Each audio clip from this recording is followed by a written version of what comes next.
Batman Beyond by Revoltech. I've been waiting for this guy for a hot minute now. Really just excited for anything Batman Beyond. Don't need that anymore. I always remember that theme song. Super over-the-top 2000s edgy. And it makes me reconsider, was this show actually good or is it just nostalgia? I did rewatch those introductory episodes not too long ago, so I'm inclined to think it was actually good. So onto this figure. I like this figure, but it's just not the design I wanted.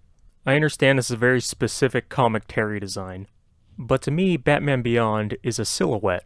I really like how this look translated into Arkham City. I remember using that skin almost exclusively.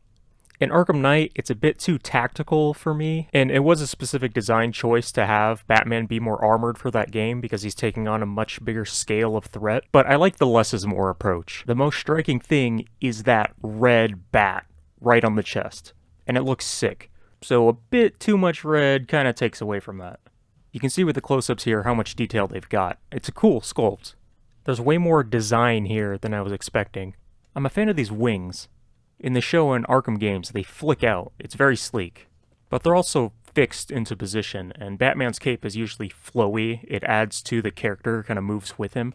So the coolest thing about this figure to me is taking these wings and being able to manipulate them however I want.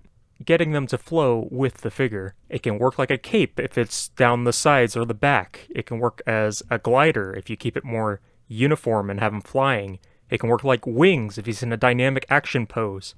So while it's not the Batman Beyond design I wanted, it's doing its own thing, which I really like. Could a more traditional Batman Beyond design have worked with these wings? Maybe, but this is what we got, and I'm happy with it. Naturally, it's Revoltech, so you know you got that crazy good articulation. If you do have the arms directly to the sides, you're gonna get some ugly shoulders. But putting this guy in any pose ignores that issue. So accessories. You get some fisticuffs, of course, some dynamic open hands, some karate chop hands. I had to actually grab the box and realize this was for glider poses.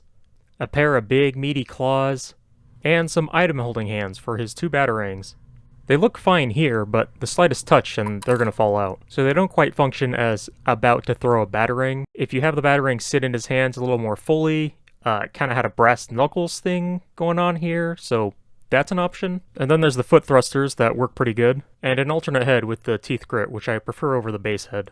I pulled out my Mezco Batman Beyond, and that thing still looks pretty solid. It's not a one-to-one comparison, they're completely different figures. If you were thinking about getting this guy, I don't think you'll be disappointed. If you missed out on this guy, well, you can cope and say the design wasn't for you. Mafex is probably going to make one, you'd think so, but we'll see. Have fun with your toys.